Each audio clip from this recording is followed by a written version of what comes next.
Hello my dear student स्वागत करछि तुम मानकु Shri Ganesh academy YouTube channel को तो चैनल ले जे नुआ छ चैनल को सब्सक्राइब कर दियो ओ पाखरे थिया बेल नोटिफिकेशन को ऑल ले सेट कर दियो कारण आमे जो एजुकेशनल पर्पस वीडियो अपलोड करिवो यूट्यूब रे आपनक पाखे प्रथमे पहुंचीबो तो पिले माने आज आमे पढिबा कांतकवि लक्ष्मीकांत महापात्रंकर साहित्य कृति ओ जीवनी तो पिले माने जे एक अधा विषय सरलाणी तो जे पार्ट 1 पार्ट 2 पार्ट 3 देखी ना हो चैनल विजिट करी ना डिस्क्रिप्शन में यार लिंक को देदेबू तो सेकेंड हाफ आसो आशु सार जी साहित्य पढ़ाती तो स्टार्ट तो पिला माने पार्ट 3 रे आमे देखतिले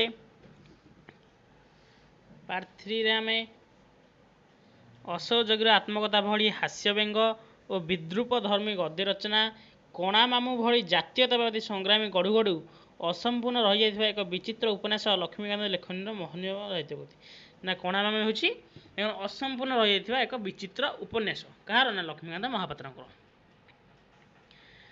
तापर आमे देखिबा ଏହା ବ୍ୟତୀତ से अनेक प्रबंध और साहित्य समालोचना लिखि ओडिया साहित्यर गद्य विभाग को उज्जवल कर हास्य रस साहित्य सृष्टि हास्य रस कवि और कवित्व ओडिया संगीत आदि प्रबंधरू लक्ष्मीकांत मूल्यवान दृष्टि और विचारबोध जाणी हुए तीयणरे लुण भली साहित्यर हास्यरस एकांत आवश्यक बोली से विचारी था गोपबंधु स्मृति स्मृति भुजा चिंतामणि स्मृति खंडीए चिठी भली जीवन स्मृत मूलक प्रबंधरू कांतकवि आत्मसंलग्न भाव उच्छ्वास बारी होई पड़े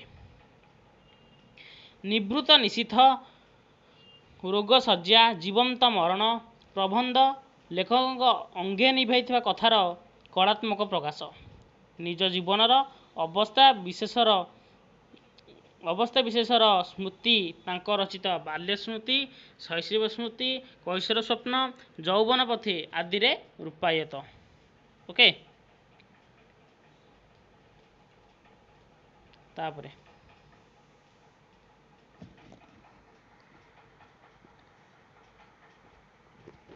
देख लालिका रचना भिन्न अनेक हास्य उद्दीपक कविता लिखुଛନ୍ତି किए कांतकवि लक्ष्मीकांत महापात्र ओके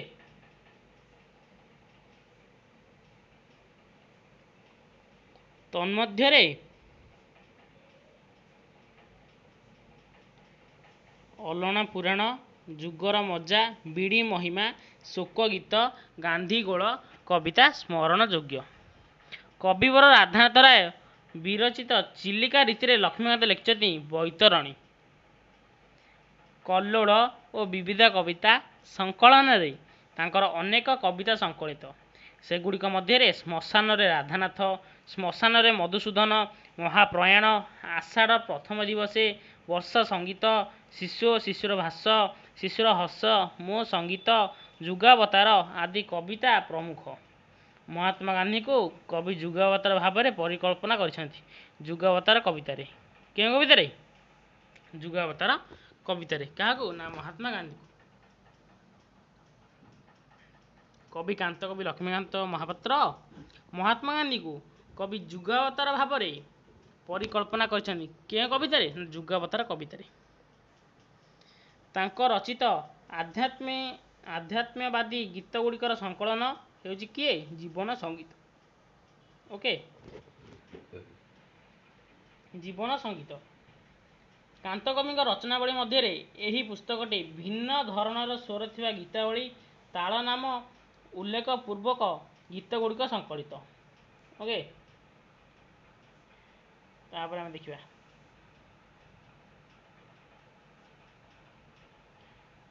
गीत गुड़िकर उच्चांग भाव संपद जीवन संगीत को अन्य कोतिर मान्यता देइछि कई यह रवींद्रनाथ टागोर गीतांजलि तुल्य महान कृतिकीर्ति बोली कही जातीय भाव देशप्रीति और जातीय वीर वंदनामूलक केतोटी कविता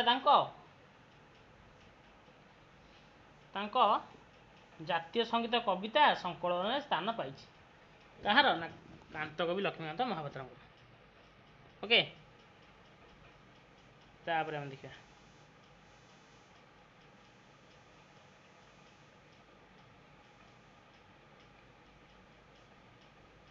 ଜାତୀୟ ସଙ୍ଗୀତ ଭଳି କବିତା ସଂକଳନ ସ୍ଥାନ ପାଇଛି।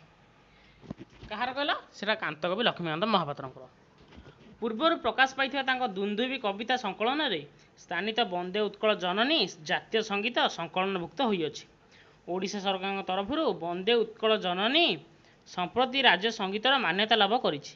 କୋଟି କୋଟି କଣ୍ଠେ ଆଜି ଉଡ଼ାଇ ନିଶାଣ ବଜାଇ ଭେରି ସାଜରେ ସାଜରେ ଭାଇମାନେ ହୋ ଆଦି ଜାତୀୟ ଆହ୍ୱାନମୂଳକ କବିତା ଏହି ସଂକଳନରେ ସ୍ଥାନ ପାଇଅଛି। ବସ୍ତୁତଃ କାନ୍ତକବି ଲକ୍ଷ୍ମୀକାନ୍ତଙ୍କ ବିରଚିତ ଦେଶ ଓ ଜାତିର ବନ୍ଦନାମୂଳକ କବିତାବଳୀ ଜାତୀୟ ସଙ୍ଗୀତ ସଂକଳନର ସମୃଦ୍ଧ। ଓକେ, ତାପରେ କାନ୍ତକବି ଲକ୍ଷ୍ମୀକାନ୍ତ ମହାପାତ୍ର ଥିଲେ ବୈଷ୍ଣବ।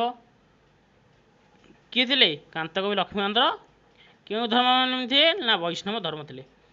ତେଣୁ ତାଙ୍କ ଲେଖାବଳୀରେ ସ୍ୱଦେଶ ପ୍ରାଣତା ଓ ଆଶାବାଦର ଝଲକ ସହିତ ସୌନ୍ଦର୍ଯ୍ୟଶ୍ରିତ ମହାନ ଭାବନା ରାଜି ସର୍ବତ୍ର ପ୍ରକାଶ ପାଇଅଛି।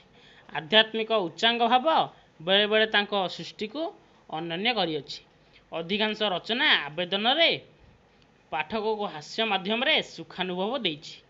ଓଡ଼ିଆ ସାହିତ୍ୟର ସବୁ ବିଭାଗରେ ଲେଖନୀ ଚାଳନା କରି କୃତିଗୁଡ଼ିକର ଉତ୍କୃଷ୍ଟତା ହେତୁ କାନ୍ତକବି ଲକ୍ଷ୍ମୀକାନ୍ତ ମହାପାତ୍ର ଯଶୋଦେହେ ଆୟୁଷ୍ମାନ ହୋଇ ରହିଛନ୍ତି ଓଡ଼ିଆ ଜାତି ନିକଟରେ।